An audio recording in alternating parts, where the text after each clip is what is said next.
I found out in April, we shot it in June, and I thought, November, I've got to lie to everyone. They said you can tell your mom and your husband, because your husband's going to want to know why you don't have a job, and so that we can buy more fax machines.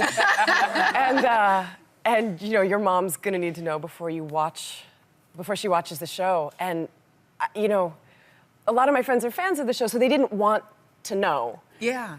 But I got a lot of emails from people on Monday morning going, I can't believe you lied to me. You told me you were still in Atlanta. I mean, I've got a lot of, I'm very sorry I've been lying to you for 6 months. Right. Letters to write. Yeah. But I mean, it was, you know, you have to really keep a secret on a show like that. You know how to keep a secret. So, You know clearly how to keep a secret. I will tell you, you know, right before I got on a plane to do some press in Europe, my publicist took me by the shoulders and she said, whatever you do, don't tell the truth.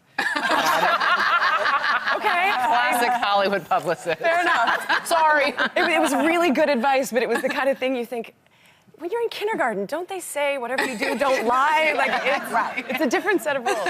Okay, but I'm scared to watch the show because I'm scared of zombies. But you died in childbirth. Yes, ma'am. But is the baby a zombie? Baby is not a zombie. Okay, so the baby is not a zombie. But okay, why can't the baby be a zombie? Because you know, Ally McBeal had that freaky dancing baby. You know, I think that I would watch that if your baby was like a zombie baby or something. Well, I mean, our show is so like Ally McBeal.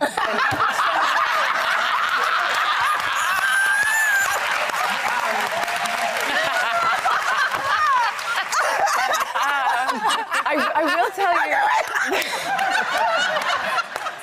She's still going. I love it. I will tell you that there will be another zombie child, baby, youngster before the season ends. Oh. And it's one of the grossest, weirdest things. Really? It's one of those things where I read the script and I was like, oh, they can't do that. They can't.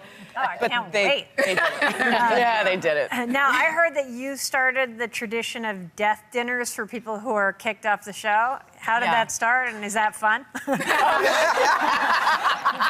I read in some article that James Gandolfini had this tradition on The Sopranos of every time some wise guy got whacked, he would take everybody out to dinner, and they would sort of send them off in style. And it was really hard. You know, the first season we got super close, and then I think around episode 4 or 5 we lost about 3 or 4 people.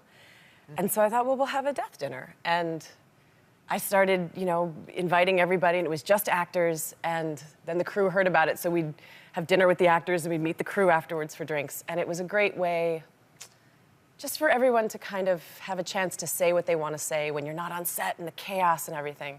It's bonding. It is, and I've actually heard that they've kept doing it since I left. That's great. Which is really cool. But you didn't plan your own death dinner, right? I didn't plan my own death dinner. Steven Yeun came up to me early in this season, and he said, I don't think you should have to do this yourself, so I'll plan it for you. I said, oh, that would be so sweet. Thank you so much. He came back to me a week later. He goes, so how do you plan a death dinner? And so I walked him through the process. He came back to me a week later. He goes, okay, I think I might have done something wrong. And so it actually became, bless his heart, twice as much work, because we had to sort of go, well, no, you have to invite these people, and you can't have it in a public place. You have to have a private room.